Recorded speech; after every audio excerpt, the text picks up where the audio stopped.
हाँ माँ, वहाँ सब कुशल है, परंतु पिताश्री कहीं नजर नहीं आ रहे। भैया राम और लक्ष्मण भी कहीं नहीं दिखाई देते। लंबे सफर से लौटे हो, कुछ जलपान? मैं आराम से तुम्हें सब बताती हूँ। माताश्री,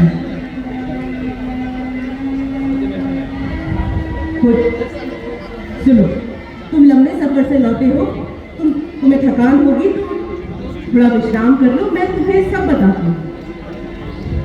माँ, मुझे थकान की कोई चिंता नहीं। मैं आपसे पिताश्री के बारे में जानना चाहता हूँ और आप कह रही हैं धीरे धीरे सब बताऊंगी। मैं आपके कहने का अर्थ नहीं समझा।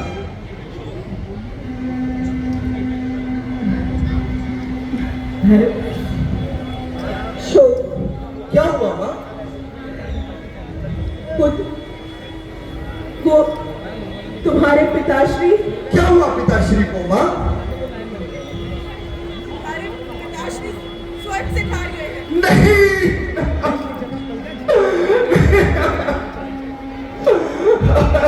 पिताश्री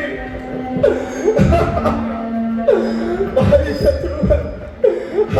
पिताश्री बेटा, पिताश्री जीना मरना तो विधि का विधान है, उसके आगे कोई कुछ नहीं कर सकता। कितना अभागा हूं मैं, जो अंतिम बार उनके दर्शन भी ना कर पाया। माँ, क्या पिताश्री को कोई रोग हो गया था? ऐसा तो कुछ भी नहीं। बातें कर रही हूँ माँ, मुझे सब ठीक प्रकार समझाओ। ठीक बेटा, ठीक तो मैंने समय पर कर दिया, अन्यथा अनर्थ हो जाता। कैसा अनर्थ माँ? कैसा अनर्थ? पता है, तुम्हारे पिताश्री तुम्हारी अनुपस्थिति में राम का राज्य अभिषेक करने जा रहे थे। वो तो उस बंध्या का जो उसने मुझे सही समय पर सही सलाह दी। कैसी सलाह माँ? बेटा, किसी समय तुम्हारे पिताश्री ने मुझे 2 वचन दिए थे, जो आज सही समय आने पर मैंने उनसे मांग लिए। अपने पहले वचन में मैंने मांगा है तेरे लिए, सिर्फ तेरे लिए मेरे लाल, ये अयोध्या का राज सिंहासन। और अपने दूसरे वचन में मैंने मांगा था राम को 14 वर्ष का वनवास। यह तो तुमने अवश्य ही कोई सुंदर कार्य किया है माँ।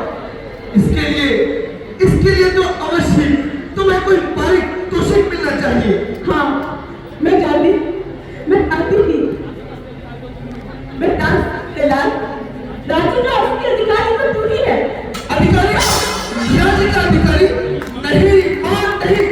तुमने मुझे आज्ञा नहीं, शमशान का राज्य दिया है और इतिहास के पन्नों पे मुझे सर्वदा के लिए कलंकित कर दिया है।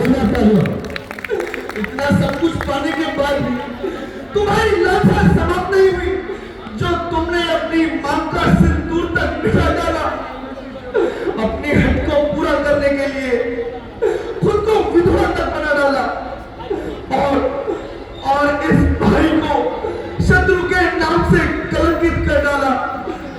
विवाह के पश्चात पिताश्री ने तुम्हें कौन से सुख से वंचित रखा, जो तुम्हारे अधिकार भोगने की लालसा समाप्त नहीं हुई। मुझे पुत्र रूप में पाने के बाद भी तुम्हारे अन्याय की ज्योति ज्वाला बनकर फैली। भरत, मेरी बात सुन।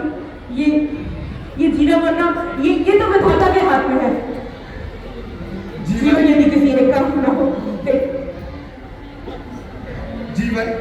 जीवन यदि किसी एक का ही श्रेष्ठ होता तो रचयिता को माया के सहयोग से सृष्टि की रचना ही न करना पड़ता।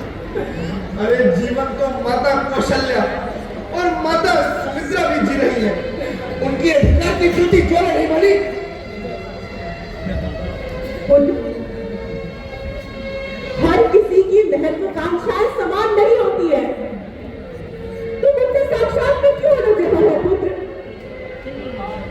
धिक्कार है मेरे जीने पर जो मैंने तुझ जैसी सपने की कोख से जन्म लिया। तूने इस रघुवंश को, इस अयोध्या नगरी को अपनी हक की ज्वाला में झोंक दिया। मैं अगर अपने पुत्र को राजा के रूप में देखना चाहती हूँ तो क्या गलत कर रही हूँ, बता मुझे। पहले तो तूने अपनी इस कलंकी जीवन से इस हरे भरे उपवन को उजाड़ दिया, इस स्वर्ग समान अयोध्या नगरी को मरघट के समान बना डाला, और अब तुम चाहती हो मैं इस मरघट पर राज्य करूं? अरे मरघट पर तो चील, कौवे और गिद्ध राज करते हैं। क्या मैं चील हूं? क्या मैं कौवा या गिद्ध हूं जो इस मरघट पर राज्य करूं? मैंने जो कुछ किया तेरे लिए ही किया है। भला मंजूर था तुझको तो यूं करती भला मेरा जन्म जब लिया था मैंने दबा देती गला में। बहुत जोर कर दिया, मुझे मृत्यु दे दे। हे परमेश्वर मेरा अंत कर दे। इससे तो अच्छा होता कि मेरा जन्म ही न हुआ होता। भैया राम को वनों में भेजते हुए तेरी जुबान के टुकड़े टुकड़े क्यों न हो गए?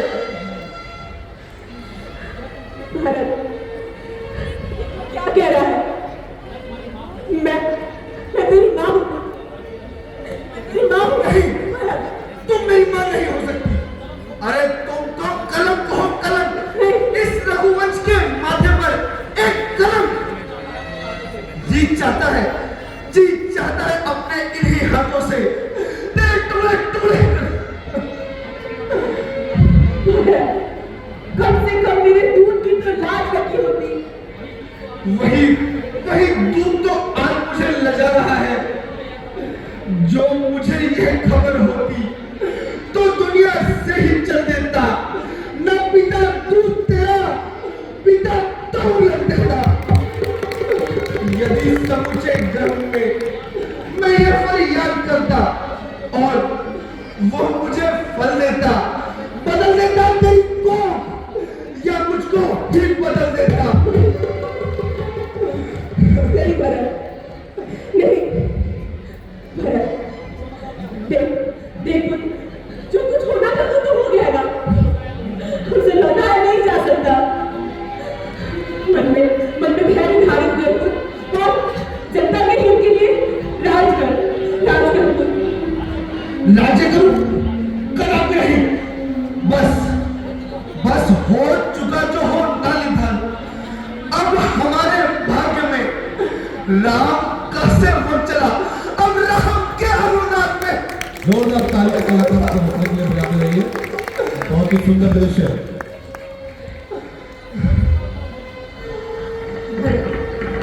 ओ करमजनी, क्यों हमें जलाने आई है? पहले रघुकुल का दीप जलता दीप बुझाया, अब हमें जलाने आई है। नहीं भाई, स्त्री पर हाथ उठाना पाप होता है। आज से यह भरत तुम्हारे कक्ष में कभी प्रवेश नहीं करेगा। हे सूर्य देव तुम साक्षी हो, हे अवधपुरी तुम साक्षी हो, हे महल की चारों दीवारी तुम साक्षी हो। आज से यह भरत सौगंध करता है कि अपनी माता केकरी का